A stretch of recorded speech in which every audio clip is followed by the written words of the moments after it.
Hello everyone, कैसे हो आप सब?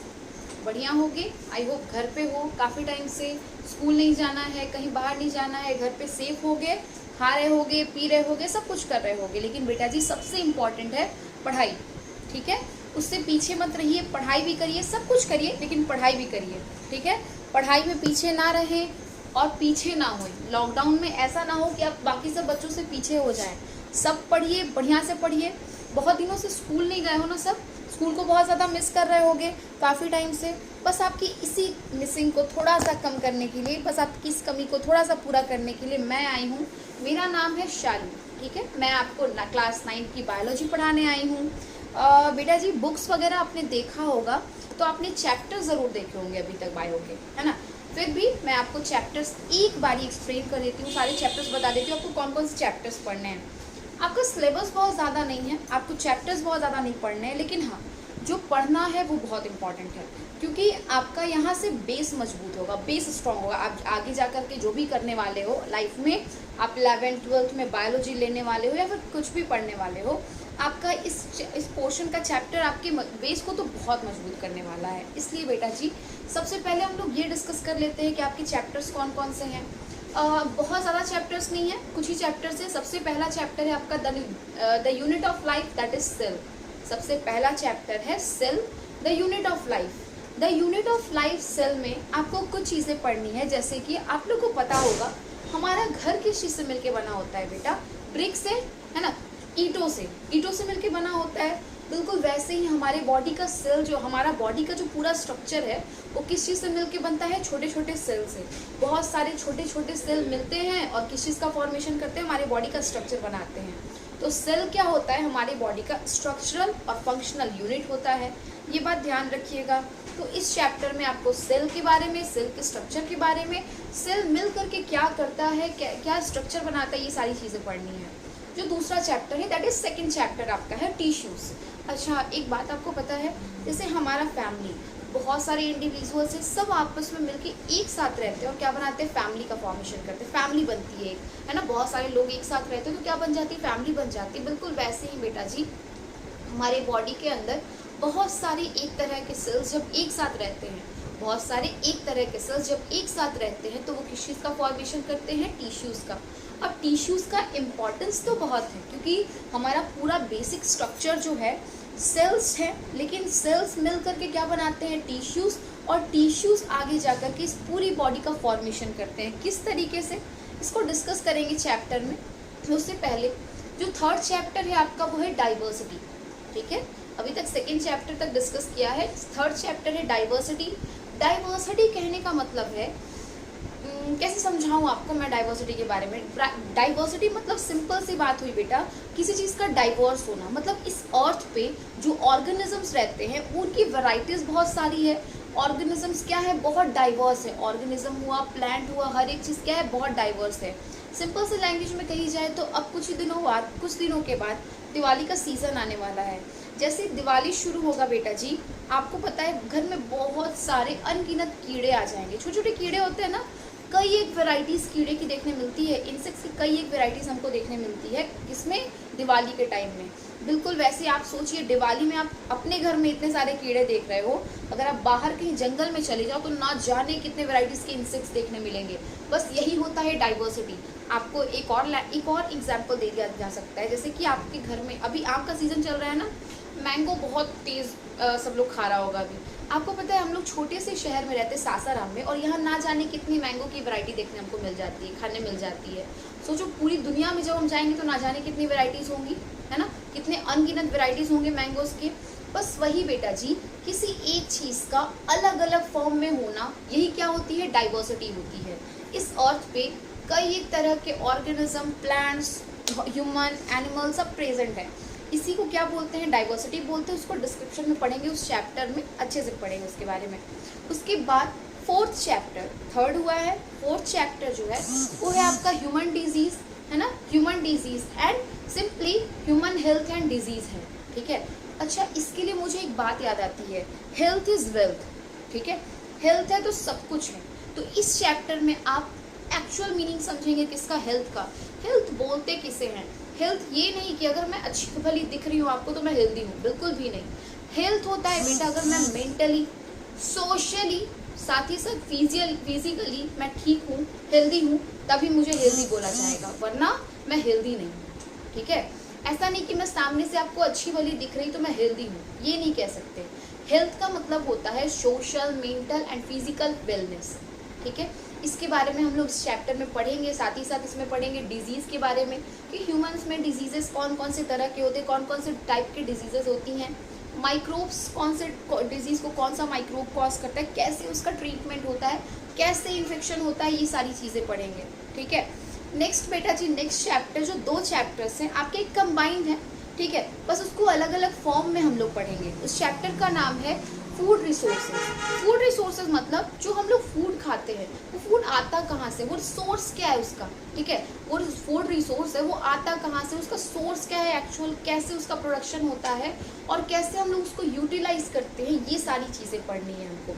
अब ये 2 पार्ट में है, एक तो प्लांट्स के लिए, दूसरा एनिमल्स के लिए, कि प्लांट कैसे खाना बनाते हैं और कहाँ से खाते हैं, कैसे खाते हैं और कैसे उसको यूटिलाइज करते हैं। बिल्कुल वैसे ही एनिमल्स कैसे खाना खाते हैं और कैसे यूटिलाइज करते हैं, उसको इसके बारे में पढ़ना है। बेसिक सी चीज़ें हैं, मैंने आपको सब चैप्टर्स के बारे में समझा दिया। अब हम लोग बेटा जी चैप्टर्स को यहाँ पे रोकते हैं, हम लोग आते हैं अपने बेसिक टॉपिक पे। सबसे पहला चैप्टर आज मैं शुरू करने वाली हूँ आपका क्लास 9 का सबसे first chapter, that is cell. Cell को और क्या बोलते हैं, द यूनिट ऑफ लाइफ, है ना। आपको नाम से पता चल रहा है कि हमारे यूनिट का वो इकाई, वो छोटा सा इकाई या फिर वो यूनिट जो कि हमको क्या कर रहा है, लाइफ दे रहा है, हमारी लाइफ को सस्टेन कर रहा है, उसको हम लोग क्या बोलते हैं, सेल कहते हैं। सिंपल से लैंग्वेज में समझाई जाए बेटा तो हमारा बॉडी जो है पूरा का पूरा वो छोटे छोटे स्ट्रक्चर से मिलके बना हुआ है। वही स्ट्रक्चर जो है जो मेरे बॉडी को इतना बड़ा सा फॉर्म दिए हुए है वो होता है सेल। ठीक है, अब सेल के बारे में पढ़ रहे हैं तो कुछ बातें और बता दूं मैं आपको। जैसे जैसे आप आगे बढ़ोगे आपको जानने मिलेगा कि सेल्स होते हैं। जब सेल्स, बहुत सारे सेल्स, जब अर्थ बना था ना, जब पहले अर्थ बना था तो यहाँ पे सिंगल सेल आया था, सिंगल सेल बना था। ठीक है, वो अकेला सेल बेटा लाइफ के सारे फंक्शंस किया करता था। ठीक है, खाता भी था, डाइजेशन भी करता था, एक्सक्रीशन भी करता था, सब कुछ करता था, रेस्पिरेशन भी करता था। जैसे हम लोग आज अमीबा को देखते हैं, एक अमीबा सिंगल सेल होता है लेकिन अकेले लाइफ सर्वाइवल शो करता है। बिल्कुल वैसे ही धीरे धीरे क्या हुआ, जब डेवलपमेंट होने लगा तो सेल्स क्या करने लगे, आपस में जुड़ने लगे। ठीक है, बहुत सारे सेल्स आपस में जुड़ने लगे और किस चीज़ का फॉर्मेशन कर दिया, टिश्यूज़ का। सेल्स से क्या बना, टिश्यूज़ बना। अच्छा, आप एक बात, अब इसका डेवलपमेंट बताया जाए, अर्थ का फॉर्मेशन बताया जाए तो बहुत बड़ी थ्योरी है। शायद आपने बिग बैंग के बारे में सुना होगा कि ये अर्थ का फॉर्मेशन कैसे हुआ। जब आप, अभी नहीं बच्चा, अभी तो आप बहुत छोटे हो, जब आप 12th क्लास में जाओगे, 11th में जाओगे, तब आपको बताया जाएगा बिग बैंग थ्योरी के बारे में, ये अर्थ बना कैसे है, ये अर्थ पे ऑर्गेनिज्म कैसे आए हैं, हम लोग ह्यूमंस कैसे बने हैं, है ना। हम ही लोग ह्यूमंस सबसे लास्ट हैं, अभी तक सबसे ज़्यादा दिमाग तो हमारा ही चलता है, तो हम लोग सबसे लास्ट अभी हैं। लेकिन हाँ, कुछ टाइम के बाद ऐसा होगा कि हम में भी कुछ वेरिएशन होगा, हम में भी चेंजेस होंगे और हमारा भी फॉर्म क्या होगा, चेंज होगा। ह्यूमंस का फॉर्म भी क्या होगा, चेंज। शायद कोई नया ऑर्गेनिज्म आ जाए हमसे, डेवलपमेंट के बाद, एडेप्टेशन के बाद, वेरिएशन के बाद इवोल्यूशन हो। समझ में आया। चलिए इसको यहीं पे रोकते हैं। मैं आपको क्या सब, वापस अपने टॉपिक पे आते हैं। कहाँ थे हम लोग, सेल के बारे में डिस्कस कर रहे थे। सेल से क्या बनता है, जब बहुत सारे सेल्स आपस में जुड़ते हैं और किसी एक फंक्शन को करने लगते हैं। जैसे बहुत सारे सेल्स मेरे बॉडी के मिले और क्या करने लगे, रेस्पिरेशन करने लगे, तो हम उसको क्या बोल देंगे, टिश्यूज़ बोल देंगे। समझ में आया। इसी तरह से बेटा जी बहुत सारी टिश्यूज़ जब आपस में मिलती हैं, इसी तरीके से बहुत सारी टिश्यूज़ जब आपस में मिलती हैं तो उसको हम लोग क्या बोलते हैं, ऑर्गन बोलते हैं। जैसे मेरा हार्ट हो गया, है ना, मेरा किडनी हो गया, मेरा स्टमक हो गया, मेरा इंटेस्टाइन हो गया, ये सब क्या बहुत सारे टिश्यू से मिला करके बने हुए हैं। अब बहुत सारे ऑर्गन्स जब मिल जाते हैं, बहुत सारे ऑर्गन्स मिल करके किसी एक काम को करने लगे, किसी एक फंक्शन को करने लगे, तो उसको पूरा कहते हैं ऑर्गन सिस्टम। जैसे मेरा हार्ट है ना, मेरा हार्ट, मेरा लंग, मेरे पूरा ब्लड वेसल सब मिल करके क्या बनाते हैं, एक सर्कुलेटरी पाथवे बनाते हैं। बिल्कुल वैसे ही बेटा जी सर्कुलेटरी सिस्टम बनाते हैं। बिल्कुल वैसे ही हम लोग के बॉडी में ऐसे बहुत सारे ऑर्गन सिस्टम्स प्रेजेंट है। Digestive system, respiratory system, reproductive system, ठीक है, ये सारे सिस्टम्स प्रेजेंट है। इसके अलावा सर्कुलेटरी, न्यूरल बहुत सारे होते हैं। आपको पता चलेगा ये सब के बारे में। आगे जैसे जैसे पढ़ेंगे सब कुछ डिस्कस करते चलेंगे, बताते चलेंगे। और हम लोग क्या और हमको क्या आपको और क्या जानना चाहिए, तो बेटा जी यहाँ पर हम लोग क्या बात किए, ऑर्गन्स का, ऑर्गन सिस्टम का फॉर्मेशन। जब बहुत सारे ऑर्गन सिस्टम्स आपस में मिल जाते हैं, जैसे मेरा ब्रीदिंग सिस्टम, मेरा रेस्पिरेटरी सिस्टम है ना, वही रेस्पिरेटरी सिस्टम, सर्कुलेटरी सिस्टम, सब कुछ आपस में जब मिल गया है तो मैं पूरा का पूरा क्या आपको दिख रही हूँ, एक ऑर्गेनिज्म। बिल्कुल वैसे ही सबके अंदर भी होता है, जब बहुत सारे ऑर्गन सिस्टम्स आपस में मिल जाते हैं तो किसका फॉर्मेशन होता है, किसी ऑर्गेनिज्म का। सबसे पहले मैंने क्या बोला, सेल। जब बहुत सारे सेल मिलकर के किसी एक काम को करने लगे तो टिश्यूज। जब टिश्यूज मिलकर के किसी एक काम को करने लगे तो क्या बोलते हैं, ऑर्गन। जब ऑर्गन्स, कुछ ऑर्गन्स आपस में मिलकर के किसी एक फंक्शन को करने लगे तो उसको बोलते हैं ऑर्गन सिस्टम। जब बहुत सारे ऑर्गन सिस्टम्स मिलकर के एक पूरा एक पूरे इंडिविजुअल को बनाता है तो उसको हम लोग क्या कहते हैं, ऑर्गेनिज्म। मेरी बात समझ में आई? I hope you are getting my point. जो मैं कह रही हूँ आप सब कुछ समझ रहे होगे, ठीक है। कोई दिक्कत है, किसी तरह कोई डाउट है, किसी तरह कोई क्वेरी है, आप बिल्कुल डाल सकते हो। आप कमेंट करो, बोलो, मुझे बताओ किस तरीके से कांटेक्ट करो। कांटेक्ट नंबर आपको मिल सकता है मेरा, आप उस तरीके से उसी से क्या करो, मुझसे कांटेक्ट करो, अपना डाउट पूछो, ठीक है। जो भी हम पढ़ेंगे आप बिल्कुल बेहिचक क्या करो, डाउट पूछो मुझसे, जहाँ भी डाउट होता है, जिसमें थोड़ी भी दिक्कत होती है आपको, ठीक है। आते हैं टॉपिक पे, हम लोग बात करते हैं किसके बारे में पढ़े थे, सेल के बारे में। तो उसका डिस्कवरी का पढ़ना बहुत ज़रूरी है कि उसका डिस्कवरी कैसे हुआ। फर्स्ट उसके बारे में बात किसने की, सेल को लाया किसने। तो सबसे पहला जो डिस्कवरी था बेटा, उसको किसने किया था, रॉबर्ट हुक ने। किसने, रॉबर्ट हुक ने। सबसे पहली डिस्कवरी किसने की थी, रॉबर्ट हुक ने। सेल को डिस्कवर किसने किया था, रॉबर्ट हुक ने। अब देखिए रॉबर्ट हुक का नाम आया है तो इनका एक्सपेरिमेंट बता दूं, इन्होंने किया क्या था, ठीक है। कहीं गए थे रॉबर्ट हुक, उनको क्या मिला, एक कॉर्क मिला, ठीक है। कहीं पे उनको एक कॉर्क मिला। कॉर्क होता क्या है पहले इसको समझ लेते हैं। लकड़ी का एक टुकड़ा, लकड़ी का एक टुकड़ा जिसको जनरली कहाँ यूज़ किया जाता है, बॉटल्स वगैरह के ढक्कन के फॉर्म में यूज़ किया जाता है, कवर के फॉर्म में यूज़ किया जाता है। आप लोग लेबोरेटरी चले जाओ, लेबोरेटरी में जो ग्लास के जार्स होते हैं ना, कुछ कुछ जार्स में वो लकड़ी का एक टुकड़ा लगाया हुआ होता है उसको कवर करने के लिए, उसको पूरा फिल करने के लिए, वो होता है बेटा जी कॉर्क, ठीक है। लेबोरेटरी में या फिर और भी जगह मेडिसिन जहाँ पे होते हैं वहाँ पे भी आपको देखने मिलेंगे। बहुत सारे आयुर्वेदिक मेडिसिन जो होते हैं वो डब्बे में, शीशे में होते हैं, शीशे के डब्बे में होते हैं, उसमें भी कॉर्क लगा के मिलता है, ठीक है। तो वो लकड़ी का वो टुकड़ा, उसका क्या किया था रुडोल्फ रिचाउ कह रही हूँ मैं, रॉबर्ट हुक ने, सॉरी रॉबर्ट हुक ने क्या किया था, उसका एक पतला सा स्लाइस निकाला, ठीक है। उस कॉर्क का एक पतला सा स्लाइस निकाला। उस स्लाइस को उन्होंने क्या किया, माइक्रोस्कोप के नीचे ऑब्जर्व किया। जब माइक्रोस्कोप के नीचे ऑब्जर्व किया तो उनको एक स्ट्रक्चर देखने मिला। कैसा स्ट्रक्चर बेटा, कुछ इस टाइप का स्ट्रक्चर। आप लोग इस स्ट्रक्चर को जानते होंगे, आप लोगों ने ऐसा स्ट्रक्चर कहीं ना कहीं ज़रूर देखा होगा। ये हेक्सागोनल स्ट्रक्चर्स देखने मिले, हेक्सागोनल स्ट्रक्चर्स, इनको हम लोग हनीकम स्ट्रक्चर्स भी बोलते हैं, ठीक है। हनीकम स्ट्रक्चर्स, हनीकम स्ट्रक्चर्स मतलब कॉमन लैंग्वेज में कही जाए तो मधुमक्खी का छत्ता, ठीक है। इसको हम लोग क्या कहते हैं, मधुमक्खी का छत्ता भी कहते हैं, हनीकॉम कहते हैं इसको, ठीक है। Honeycomb like structures. इसमें देख रहे हो 1 2 3 4 5, मैंने 5 बनाए हैं। 5 छोटे छोटे कंपार्टमेंट्स हैं, 5 छोटे छोटे कंपार्टमेंट्स हैं। यही सारे कंपार्टमेंट्स, अब इसको जब देखा रॉबर्ट हुक ने तो बहुत शॉक्ड हुए कि ये जो लकड़ी का टुकड़ा है ये इतने छोटे छोटे किस चीज़ से मिलके बना हुआ है। तो उसको उन्होंने नाम दिया सेल, ठीक है। इन कंपार्टमेंट्स को उन्होंने नाम दिया सेल। इस छोटे छोटे प्लेसेस को, इस कंपार्टमेंट को उन्होंने क्या नाम दिया, सेल। सेल नाम कैसे आया बेटा, एक्चुअली छोटे से रूम को, कहीं पे छोटा रूम होता है, एक छोटा सा रूम होता है, उसको सेल भी बोला जाता है, ठीक है। इसीलिए इसका नाम क्या दिया रॉबर्ट हुक ने, सेल दिया।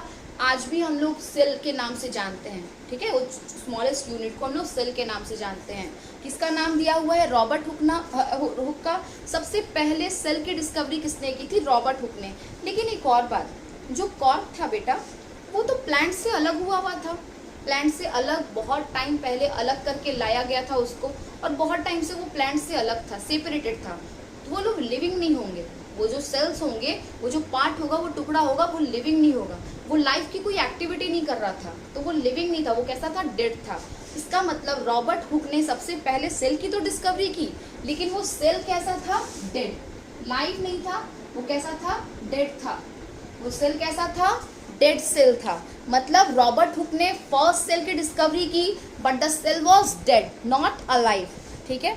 दूसरा कौन आया? दूसरे आए एंटन वॉन ल्यूवेनहुक। दूसरे आए एंटन वॉन ल्यूवेनहुक। इनका नाम अच्छा है ना, बहुत बड़ा है बस, Leeuwenhoek, Anton van Leeuwenhoek. Anton van Leeuwenhoek या फिर एवी ल्यूवेनहुक भी कह सकते हो तुम लोग।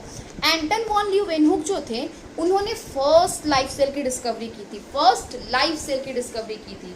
याद रखिएगा, फर्स्ट लाइफ सेल की डिस्कवरी किसने? अब अगर आपको क्वेश्चन पूछता है फर्स्ट लाइफ सेल की डिस्कवरी किसने की, तो आप सिंपल लैंग्वेज में क्या बोलेंगे बेटा? एंटन वॉन ल्यूवेनहुक ने। किसकी? फर्स्ट लाइफ सेल की। किसकी? लाइफ सेल की डिस्कवरी की। आपको ध्यान रखना है ये बात। फर्स्ट लाइफ सेल की डिस्कवरी किसने की? एंटन वॉन ल्यूवेनहुक ने। रॉबर्ट हुक ने किसको डेवलप किया था, डिस्कवर किया था बेटा जी? सिंपल सा डेड सेल का।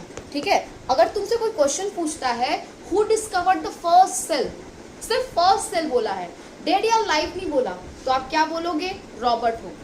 ठीक है। लेकिन उन्होंने किस तरह के सेल की डिस्कवरी की थी? डेड सेल की, लाइफ सेल की नहीं।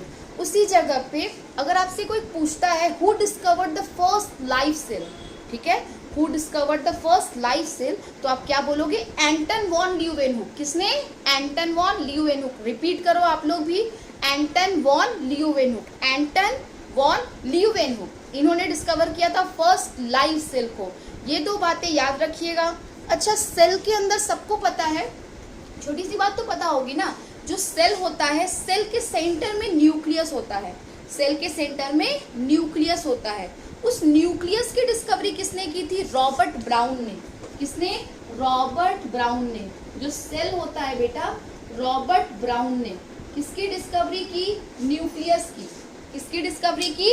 न्यूक्लियस की। याद रखिएगा, इन्होंने किसकी डिस्कवरी की थी? न्यूक्लियस की डिस्कवरी की थी।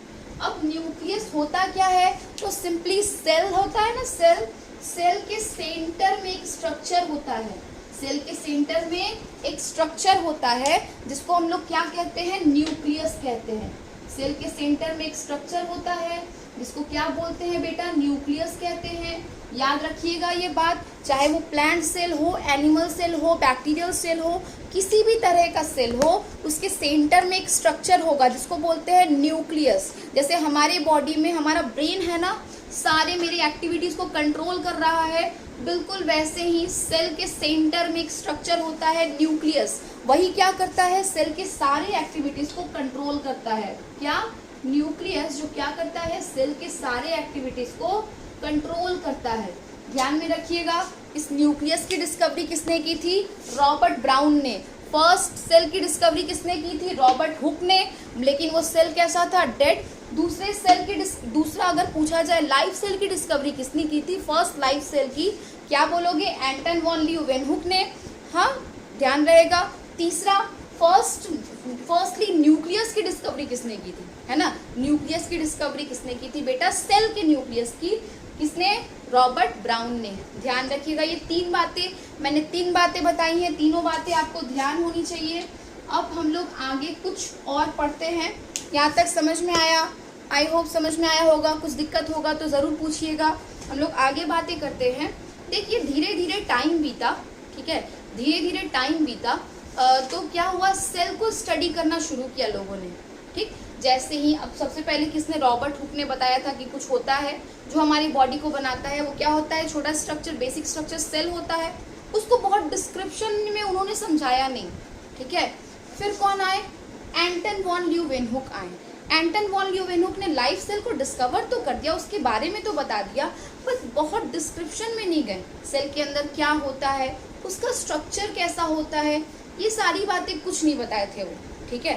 तीसरा, रॉबर्ट ब्राउन आए, न्यूक्लियस के बारे में बताएं। उन्होंने भी कोई डिस्कवरी, उन्होंने भी कोई पर्टिकुलर स्टडी नहीं दी अपनी, है ना, लिविंग ऑर्गेनिज्म पे। धीरे धीरे टाइम बीता, धीरे धीरे टाइम बीता, नए नए साइंटिस्ट आए, उन्होंने नई नई स्टडीज की। उसी में से एक साइंटिस्ट है मैथलस स्क्लेडेन। कौन? मैथलस स्क्लेडेन। मैथलस स्क्लेडेन, ध्यान रखिएगा, मैथलस स्क्लेडेन, मैथलस स्क्लेडेन। ठीक है, मैथलस स्क्लेडेन। सबसे पहली बार कौन आए बेटा? मतलब इस सेल की डिस्कवरी के बाद ह्यूमन और या फिर किसी लिविंग ऑर्गेनिज्म के बारे में बताने के लिए सबसे पहले कौन आए, मैथलस स्क्लेडेन। कौन से ईयर में, 1838 में। कौन से ईयर में, 1838 में। 1838 में कौन आए बेटा, मैथलस स्क्लेडेन। कौन आए, मैथलस स्क्लेडेन। उन्होंने क्या बोला, उनकी बातें अगर हम लोग बताएं तो उन्होंने क्या बोला, जितने भी प्लांट्स होते हैं, उन्होंने एक्चुअली ये जो थे जर्मन बोटैनिस्ट थे। क्या थे, जर्मनी के रहने वाले थे, इसलिए ये क्या थे, जर्मन थे। और क्या थे, बोटैनिस्ट। बोटैनिस्ट मतलब आप लोग जानते हो, जूलॉजिस्ट, बोटैनिस्ट। बोटैनी मतलब होता है, देखो बायोलॉजी को दो पार्ट में डिवाइड किया गया है, सबसे पहला बॉटनी, दूसरा जूलॉजी। आपके लेवल पे, ठीक है, आपके लेवल पे बायोलॉजी को दो पार्ट में डिवाइड किया है, बॉटनी और जूलॉजी। बॉटनी में किसकी स्टडी, प्लांट की, है ना। बॉटनी में किसकी स्टडी बेटा, बायोलॉजी को किस में डिवाइड किया, बॉटनी, दूसरा जूलॉजी।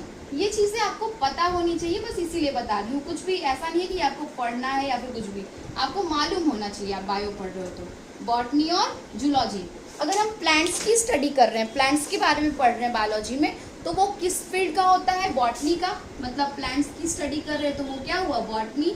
अगर एनिमल्स के बारे में पढ़ रहे हैं तो वो क्या हुआ, जूलॉजी। समझ में आया, बॉटनी और जूलॉजी। अब बेटा जी ये जो भी मतलब ह्यूमन है, जो भी आदमी है, जो भी कोई, वो अगर बॉटनी पढ़ रहा है तो उसको हम लोग बॉटनिस्ट बोल देते हैं। अगर वो जूलॉजी पढ़ रहा है, एनिमल की स्टडी कर रहा है, तो उसको हम लोग क्या बोल देते हैं, जो अगर प्लांट की स्टडी कर रहा है उसको बॉटनिस्ट, और जो एनिमल की स्टडी कर रहा है उसको क्या बोलते हैं, जूलॉजिस्ट बोलते हैं। बिल्कुल वैसे ही ये जो मैथलस स्क्लेडेन थे वो क्या थे, जर्मन बोटैनिस्ट थे, जर्मनी में रहते थे। और क्या थे, बोटनी स्टडी, उन्होंने बॉटनी की स्टडी की थी, मतलब प्लांट्स के बारे में खूब पढ़ा था। उन्होंने एक रिसर्च दिया अपना, क्या रिसर्च दिया 1838 में, कि all plants are composed of tiny structures. ठीक है, जितने भी प्लांट्स होते हैं सबके सब क्या होते हैं बेटा, टिनी स्ट्रक्चर से मिलके बने होते हैं। और टिनी स्ट्रक्चर क्या होता है, सेल। इसका मतलब पूरा का पूरा प्लांट होता है वो किससे मिलके बना होता है, सेल से। All the plants are composed of cells. ठीक है, मतलब all the plants are composed of cells, मतलब सारे के सारे प्लांट्स किसी से मिलके बने होते हैं, सेल से। मेरी बात ध्यान से सुनिए, दिमाग में रखिएगा। All the plants are composed of cells, सारे के सारे प्लांट्स किस चीज से मिलके बने होते हैं, छोटे छोटे स्ट्रक्चर से, जिसको हम लोग क्या कहते हैं, सेल कहते हैं। समझ में आया, बात समझ में आई मेरी। दूसरा, ये तो बात कही थी किसने, प्लांट के बारे में किसने समझाया था, मैथलस स्क्लेडेन ने। इसी वक्त, ठीक है, कुछ बस थोड़ा टाइम का इंटरवल था, एक और साइंटिस्ट आए थे, वो जूलॉजिस्ट थे। ये बॉटनिस्ट थे ना, वो जूलॉजिस्ट थे, वो एनिमल्स पे स्टडी किए थे, एनिमल सेल पे। उनका नाम था थियोडोर स्वान। क्या, थियोडोर स्वान। अच्छा नाम है ना, थियोडोर स्वान। आपको ऐसे नाम बहुत देखने मिलेंगे, ऐसे टर्म्स बहुत देखने मिलेंगे, बस आपको याद करते चलना है। सबसे पहला मैंने क्या बताया, मैथलस स्क्लेडेन। क्या बोला, मैथलस स्क्लेडेन। कौन से ईयर में, 1838 में। ये जो थियोडोर स्वान थे वो बस एक साल के इंटरवल पे अपना थ्योरी दिए थे। ये क्या थे बेटा जी, ये कौन से ईयर में, 1839 में। कौन से ईयर में, 1839 में। इन्होंने क्या बोला था, इन्होंने क्या बोला, ऑल द एनिमल्स या फिर all the organisms are composed of cells. जैसे उन्होंने क्या बोला था मैथलस स्क्लेडेन ने, all the plants are composed of cells ना, बिल्कुल इसी तरीके से जो स्वान थे उन्होंने क्या बोला, all the animals are composed of cells. और वो जो एक और बात ऐड की थी, किसने, स्वान ने, इन्होंने एक छोटी सी बात ऐड की, बोला all the cells are enveloped in a simple structure. All the cells are enveloped with the simple structure that is called cell membrane. है ना, सारे के सारे सेल्स जो होते हैं वो क्या होते हैं, सिंपल से स्ट्रक्चर से एनवेलप्ड होते हैं। मान लो ये सेल है, ठीक है, तो ये क्या होगा, एक सिंपल से स्ट्रक्चर से एनवेलप्ड होगा। उस एनवेलप्ड स्ट्रक्चर को क्या बोलते हैं हम लोग, सेल मेम्ब्रेन बोलते हैं, जिसको बाद में क्या बोला गया, प्लाज्मा मेम्ब्रेन बोला गया। मतलब सेल जो होता है ये हमारा क्या है, पूरा सेल है, और ये किस चीज से एनवेलप्ड है बेटा जी, सेल मेम्ब्रेन से। किस चीज से, सेल मेम्ब्रेन, सेल मेम्ब्रेन। इसको और क्या बोलते हैं, प्लाज्मा मेम्ब्रेन भी बोलते हैं। क्या बोलते हैं, प्लाज्मा मेम्ब्रेन भी बोलते हैं। अच्छा, अगर आपको ये बात नहीं समझ में आ रही हो तो आपने एग तो खाया ही होगा ऑब्वियसली, कुछ लोग होंगे जो नहीं खाए होंगे, लेकिन हाँ मोस्ट ऑफ द बच्चों ने एग जरूर खाया होगा। कभी बॉइल्ड एग को छिल करके देखना, बॉइल्ड एग को छिल करके देखना, ऊपर का जो हार्ड सेल होता है ना, जब उसको हटाओगे, बॉइल्ड एग को जब ऊपर का हार्ड सेल जो होता है कैल्शियम का उसको हटाओगे, वाइट वाइट जो सेल होता है उसको हटाओगे, तो अंदर एक पतली सी कवरिंग होती है एग के ऊपर, वही होता है मेम्ब्रेन। ठीक है, वही होता है मेम्ब्रेन। वैसे ही सेल के ऊपर भी एक पतली सी कवरिंग होती है। अच्छा, एग जो होता है, एग ना वो एक सिंगल सेल है, ध्यान रखिएगा, जो एग होता है वो क्या है, एक सिंगल सेल है। बिल्कुल वैसे ही बेटा जी जितने भी सेल्स होते हैं उनके पास क्या होती है, एक पतली सी कवरिंग होती है, जिसको हम लोग क्या कहते हैं, सेल मेम्ब्रेन। लेकिन ये बात किसने कही थी, स्वान ने कही थी। ठीक है, मैथलस क्लेडेन ने क्या कहा, all the plants are composed of cells, जितने भी प्लांट्स हैं सब किसी से मिलकर बने हुए छोटे छोटे स्ट्रक्चर से, जिसको हम लोग सेल कहते हैं। और स्वान ने क्या कहा, स्वान ने सिंपल से लैंग्वेज में समझाया, थियोडोर स्वान ने समझाया कि all the animals are composed of cells, all the animals are also composed of cells, मतलब जितने भी एनिमल्स होते हैं वो भी किस चीज से मिलकर बने होते हैं, सेल से। और सबसे बड़ी बात, उन सेल्स पे क्या होता है, एक पतली सी कवरिंग होती है, उस सेल्स की कवरिंग को क्या बोलते हैं, सेल मेम्ब्रेन बोलते हैं। क्या बोलते हैं, सेल मेम्ब्रेन। बाद में कुछ टाइम के बाद उसको बोला गया प्लाज्मा मेम्ब्रेन, बाद में उसका नाम दिया गया प्लाज्मा मेम्ब्रेन। ध्यान आया, याद हुआ, ये सब इतनी थोड़ी सी बात मैंने बताई है, लेकिन हाँ ये सब कुछ आपको याद होना चाहिए, कुछ भी छोड़ना मत, सब कुछ ध्यान रखना। ठीक, कुछ छूट जाए तो वापस से मुझसे पूछ लो, अपना डाउट जरूर पूछना, कहीं डाउट हुआ, कहीं दिक्कत हुआ, कुछ भी। चलो आओ, क्या बता रहे थे, मैथलस क्लेडेन ने क्या बोला प्लांट्स के बारे में, और स्वान ने क्या बताया, एनिमल्स के बारे में बताया। अब धीरे धीरे टाइम बीता और क्या हुआ, ये अलग जगह रहते थे, ये अलग जगह रहते थे, लेकिन एक टाइम ऐसा आया जब दोनों मिले, दोनों साइंटिस्ट क्या हुए, मिले, एक दूसरे से मिले। और दोनों जब मिले बेटा तो दोनों ने अपनी डिस्कवरी को बताया एक दूसरे को, कि मैथलस ने क्या बोला कि भाई मैंने क्या रिसर्च किया है, प्लांट्स के ऊपर स्टडी की है, प्लांट्स के ऊपर स्टडी किया कि प्लांट्स के जो सेल्स होते हैं उसके ऊपर एक पतली सी मेम्ब्रेन होती है, प्लांट्स के सेल पे भी, मतलब प्लांट्स जो होते हैं वो भी किस चीज से मिलके बने होते हैं, सेल से। और प्लांट सेल पे भी क्या होती है, एक पतली सी कवरिंग होती है, जिसको हम लोग कहते हैं सेल मेम्ब्रेन। ठीक है, और बिल्कुल वैसे ही ये जो अपने स्वान थे वो बोले, अरे भाई मैंने भी सेम डिस्कवरी किया है, लेकिन मैंने किस पे किया है, एनिमल्स पे, कि एनिमल्स जो होते हैं सारे के सारे एनिमल्स वो किस चीज से मिलके बने होते हैं, सेल से। ठीक है, सारे एनिमल्स सेल से मिलके बने होते हैं, और सेल के ऊपर किस चीज की, एक पतली सी कवरिंग होती है, जिसको हम लोग कहते हैं सेल मेम्ब्रेन। समझ में आया, सेल मेम्ब्रेन। ठीक, बिल्कुल दो बातें तो सेम हो गई, लेकिन मैथलस क्लेडेन ने बोला कि भाई लेकिन एक गड़बड़ी है। मैंने क्या किया, मैंने प्लांट के अंदर एक और स्ट्रक्चर देखा है। क्या, प्लांट के सेल के ऊपर एक और कवरिंग होता है, एक और हार्ड कवरिंग होता है, जिसको कहते हैं सेल वॉल। जिस बात को किसने सुना, स्वान ने, तो वो सुन उसके शॉक्ड हो गए, और उन्होंने क्या किया, एक थ्योरी दी।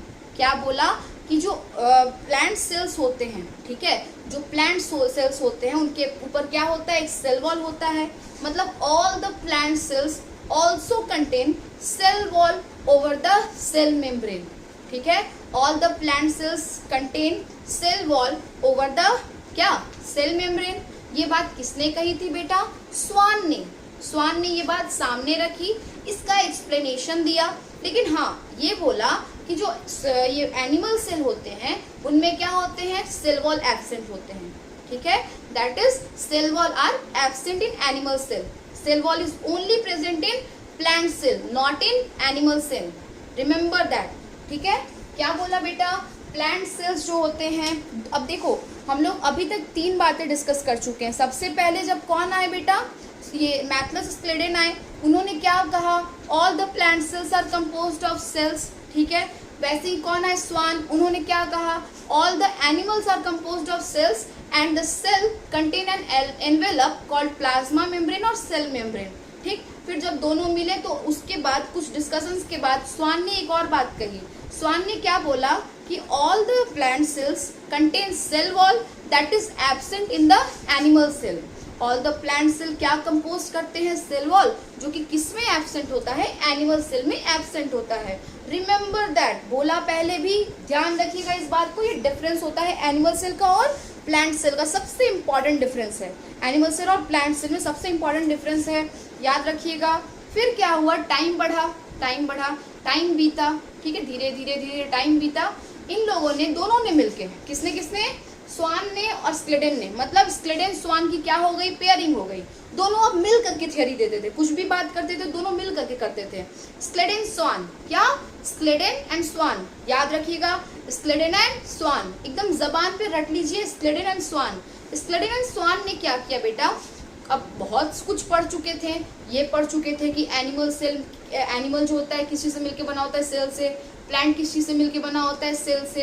एनिमल सेल के ऊपर क्या होता है, सेल मेम्ब्रेन, प्लांट सेल के ऊपर होता है सेल मेम्ब्रेन, लेकिन प्लांट सेल के ऊपर सेल वॉल भी होता है, जो कि एनिमल सेल पे नहीं होता है। तो बस इस बात को बढ़ाते हुए किसने समझाया, दोनों ने मिल करके क्या दिया, एक थ्योरी जिसका नाम है सेल थ्योरी। बहुत इंपॉर्टेंट है बेटा, जिसका नाम है सेल थ्योरी। क्या, सेल थ्योरी, याद रखिएगा, क्या, सेल थ्योरी, सेल थ्योरी। दोनों ने मिलके, किसने, स्क्लेडेन एंड स्वान ने मिल करके क्या दिया, सेल थ्योरी दिया। सेल थ्योरी में समझाया क्या, सेल थ्योरी में उन्होंने एक्सप्लेनेशन क्या दिया, सेल थ्योरी एक्चुअली था क्या। तो स्क्लेडेन एंड स्वान ने कहा ऑल द लिविंग ऑर्गेनिज्म, चाहे वो प्लांट हो या एनिमल हो, ठीक है, all the living organism are composed of cells and product of cells. All the living organism are composed of cells and product of cells. क्या बोला, all the living organism, all the living organism, मेरे साथ आप लोग भी दोहराइए, आपको याद होगा। All the living organism are, all the living organism are composed of, all the living organisms are composed of cells and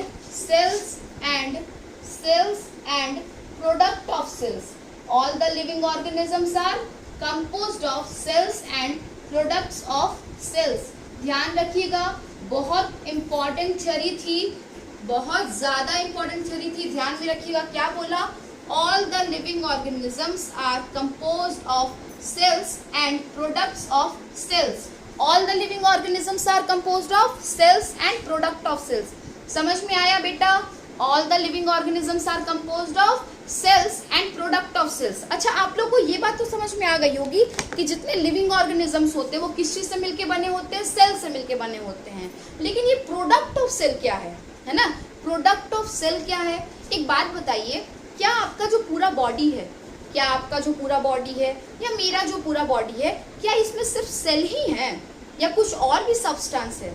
जैसे कि मैं जो भी बोल रही हूँ, मैं सुन रही हूँ, मैं देख रही हूँ, मैं कोई भी एक्टिविटी कर, मैं लिविंग हूँ। क्यों बेटा? क्योंकि मेरी बॉडी में ना जाने हर एक मिनट में कितने ही केमिकल सिक्रीट हो रहे हैं, ना जाने कितने केमिकल का सिक्रीशन हो रहा है, इसीलिए मैं क्या हूँ, अलाइव हूँ बेटा। सेल से क्या होते हैं, डिफरेंट टाइप के सिक्रीशंस होते हैं, जैसे हार्मोन्स, ठीक है, हार्मोन्स बहुत इंपॉर्टेंट है। हार्मोन्स, हमारी बॉडी में बहुत सारे हार्मोन्स बनते हैं, वो सारे हार्मोन्स जो होते हैं हमारे डे टू डे लाइफ की सारी एक्टिविटी को कंट्रोल करने में हेल्प करते हैं। अब मेरी बॉडी में सिर्फ सेल नहीं है, सेल तो है, हमारा बॉडी पूरा स्ट्रक्चर है सेल, मेरे बॉडी का स्ट्रक्चर है सेल, लेकिन सेल के अंदर भी क्या हो रहा है, कुछ सिक्रीशन हो रहा है जो मेरी पूरी बॉडी की एक्टिविटी को क्या कर रहा है, कंट्रोल कर। जैसे मेरे बॉडी में हार्मोन्स रिलीज हो रहे हैं, केमिकल का सिक्रीशन हो रहा है, समझ में आया। और बहुत सारा क्या हो रहा है, हम लोग क्या करें, ब्रीदिंग कर रहे हैं, फूड लेते हैं, क्या होता है हमारे सेल के अंदर, रेस्पिरेशन होता है। रेस्पिरेशन होने के बाद हमारी बॉडी में एनर्जी बनती है, एनर्जी से बहुत सारे फंक्शंस हो रहे हैं, साथ ही साथ कुछ एक्सक्रीशन भी हो रहा है। सेल से जब यूटिलाइज होता है वो ऑक्सीजन और ग्लूकोज यूटिलाइज होता है तो वहाँ से कुछ वेस्ट मटेरियल भी निकलते हैं, कार्बन डाइऑक्साइड जो बाहर आता है। बिल्कुल ऐसे ही बेटा जी हमारा पूरा बॉडी जो होता है वो सिर्फ सेल से मिलके बना हुआ नहीं है, सेल से तो मिलके बना हुआ है ही, सेल तो हमको स्ट्रक्चर दे रहा है, लेकिन मेरा फंक्शन किस चीज़ की वजह से हो रहा है, जो सेल से सिक्रीशंस निकल रहे हैं, सेल जो सिक्रीट कर रहा है, जैसे हार्मोन्स, डिफरेंट केमिकल्स, है ना, वो क्या कर रहा है मेरे बॉडी को बेटा जी, एक फंक्शन, हमारी बॉडी का प्रॉपर फंक्शन करवा रहा है। ध्यान में रखिएगा ये सारी बातें, कुछ ही चीज़ें समझाए हैं लेकिन आपको ध्यान में रखनी है। मैंने सबसे पहले एक बार पूरा चैप्टर रिवाइज करते हैं। सबसे पहले मैंने सेल के बारे में आपको बताया, सेल क्या होता है, हमारे लाइफ का बेसिक यूनिट क्या है, सेल है। ठीक है, मेरा पूरा स्ट्रक्चर कौन प्रोवाइड कर रहा है मेरे को क्या, पूरे लिविंग ऑर्गेनिज्म को कौन प्रोवाइड कर रहा है, सेल। ठीक है, पूरा बॉडी का स्ट्रक्चर किस चीज से मिलकर बना होता है, सेल से। बिल्डिंग ब्लॉक जो होता है, ठीक है, जैसे घर में ईंटें होते हैं, घर को स्ट्रक्चर कौन देता है, ईंट, ब्रिक्स, वैसे ही बिल्डिंग ब्लॉक हमारी बॉडी का क्या होता है, सेल। दूसरी बात बताई, सेल की डिस्कवरी पढ़ा हमने। अरे हाँ, कुछ बीच में बताया था कि सेल जब डिफरेंट टाइप के सेल्स मिलते हैं तो क्या बनाते हैं, टिश्यूज बनाते हैं। टिश्यूज जब आपस में जुड़ते हैं, ढेर सारे टिश्यूज आपस में जुड़ते हैं तो क्या बनाते हैं, ऑर्गन्स। बहुत सारे ऑर्गन्स आपस में जुड़ते हैं तो ऑर्गन सिस्टम। बहुत सारे ऑर्गन्स आपस में मिलके किसी एक काम को करने लगे तो ऑर्गन सिस्टम से क्या बनता है, ऑर्गेनिज्म। समझ में आया। फिर हमने क्या पढ़ा, सेल की डिस्कवरी पढ़ने लगे। सेल की डिस्कवरी किसने की, सबसे फर्स्ट सेल को डिस्कवर किसने किया बेटा, रॉबर्ट हुक ने। लेकिन रॉबर्ट हुक ने डेड सेल डिस्कवर किया था। फिर कौन आए, एंटन van Leeuwenhoek. Anton van Leeuwenhoek ने, नाम याद रखना है आपको, नाम खुद से याद रखिएगा, एंटन van Leeuwenhoek. Anton van Leeuwenhoek ने क्या बताया था, सबसे फर्स्ट लाइफ सेल को डिस्कवर किया था। फिर कौन आए, रॉबर्ट ब्राउन। रॉबर्ट ब्राउन ने किसको डिस्कवर किया, सेल के अंदर जो न्यूक्लियस होता है सेंट्रल पार्ट में, उसको डिस्कवर किया था। फिर हम लोगों ने क्या पढ़ा, ये सब डिस्कवरी के बाद अब सेल के बारे में भी तो बताने के लिए लोग आएंगे ना, बहुत सारे साइंटिस्ट आएंगे आगे। तो सबसे पहले कौन आए थे, मैथलस स्क्लेडेन। मैथलस स्क्लेडेन ने क्या बोला, कौन से ईयर में, 1838 में। कौन से ईयर में, मैंने यहाँ पे लिख दिया है 1838 में, ध्यान रखिएगा, आप देख भी सकते हैं 1838 में। अगर विजिबिलिटी में कोई प्रॉब्लम होगी तो जरूर इन्फॉर्म करिएगा। 1838 में कौन आए, मैथलस स्क्लेडेन। मैथलस स्क्लेडेन ने क्या समझाया बेटा कि all the plants are composed of cells. All the plants are composed of cells, tiny structures that is cell. ध्यान रखिएगा, प्लांट्स के बारे में बताया था। वैसे ही उसी टाइम पे कुछ दिन के बाद कौन आए, थियोडोर स्वान। कौन, थियोडोर स्वान। कौन से ईयर में, 1839 में। ध्यान रखिएगा, नाम आपको ध्यान रखना है बेटा, नाम नहीं भूलें, है ना, कुछ भी करें नाम रट लें, लिख करके, बोल करके नाम जरूर रट लें। तो थियोडोर स्वान आए।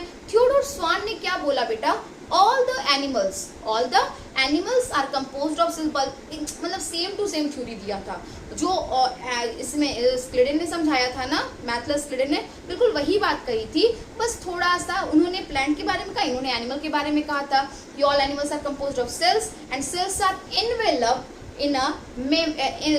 enveloped with a membrane that is called plasma membrane। ठीक है, that is later called plasma membrane. अच्छा, ये दोनों जब बातें की, आपस में डिस्कस किए तो क्या पता लगा कि जो प्लांट सेल्स होते हैं, जितने प्लांट सेल्स होते हैं, प्लांट सेल्स के ऊपर एक और कवरिंग होती है जिसको हम लोग कहते हैं क्या, सेल वॉल, जो कि किस में एब्सेंट होता है, एनिमल सेल्स में एब्सेंट होता है। ये बात हम लोग डिस्कस किए थे। फिर क्या बताया था बेटा जी, इसको पढ़ने के बाद दोनों मिलकर के एक थ्योरी दिए। क्या दिए, थ्योरी। क्या, थ्योरी क्या एक्सप्लेन करता है, थ्योरी क्या एक्सप्लेन करता है बेटा, ऑल द लिविंग ऑर्गेनिज्म। हम लोग ही नहीं, ह्यूमंस नहीं, ह्यूमन का स्पेशलिटी है ना, इसलिए दिमाग में ह्यूमन चलता है, इसलिए गलती से ह्यूमन ही बोल देती हूँ बार बार, कोई नहीं, आप लोग समझिएगा, ऑल द लिविंग ऑर्गेनिज्म, सिर्फ ह्यूमन नहीं, ह्यूमन है, प्लांट है, मक्खी है, मस्कीटो भी है, सब के सब। All the living organisms are composed of cells and product of cells. ठीक है, all the living organisms are composed of cells and product of cells. All the living organisms are composed of cells and product of cells. ध्यान रखिएगा ये बात।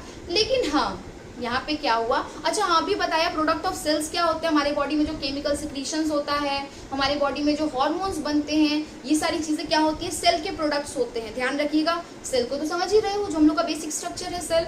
अच्छा, ये सब discovery के बाद क्या हुआ था ना कि एक सवाल उठा था। कैसा सवाल, इन्होंने क्या बताया, दोनों ने मिलकर के ये तो बता दिया कि लिविंग ऑर्गेनिज्म जो होते हैं वो किस चीज से मिलकर बने होते हैं, लेकिन जो हर रोज नए नए सेल्स आ रहे हैं, हर रोज नए नए सेल्स डेवलप हो रहे हैं हमारे बॉडी में, जो नए नए सेल ग्रो कर रहे हैं, वो सेल कहाँ से आते हैं। ठीक है, जो नए सेल आ रहे हैं, जब नए सेल का बर्थ हो रहा है, जैसे पहले इन्फेंट थे, इतने बड़े हो गए, है ना, तो वो मेरे बॉडी में नए नए सेल्स बने होंगे, वो सेल्स कहाँ से आते हैं, इसको मैथलस, स्क्लेडन और स्वान ने डिस्क्राइब नहीं किया था, बस इसकी वजह से इनकी थ्योरी में थोड़ी सी कमी रह गई थी। उस कमी को पूरा करेंगे एक और साइंटिस्ट, उनके बारे में हम लोग पढ़ेंगे नेक्स्ट लेक्चर में, ठीक है। आइएगा, मिलिएगा ज़रूर, नेक्स्ट लेक्चर में मिलते हैं हम लोग और वहाँ पे डिस्कस करेंगे कि कौन आया था और क्या दिया और क्या बताया इसके बारे में। आई होप आपको अभी तक हम जितना पढ़े हैं उतना समझ में आया होगा। सेल थ्योरी तक हमने पढ़ा, वहाँ तक क्लियर होगा। कहीं कुछ भी डाउट हो तो बिल्कुल पूछने से पहले हिचकिचाना मत, क्लियरली पूछो, एकदम फ्रैंक रहो। कुछ भी डाउट हो ज़रूर पूछो मेरे से, किसी चीज़ में दिक्कत हो ज़रूर पूछो, ठीक है। मिलते हैं नेक्स्ट लेक्चर में, चलिए।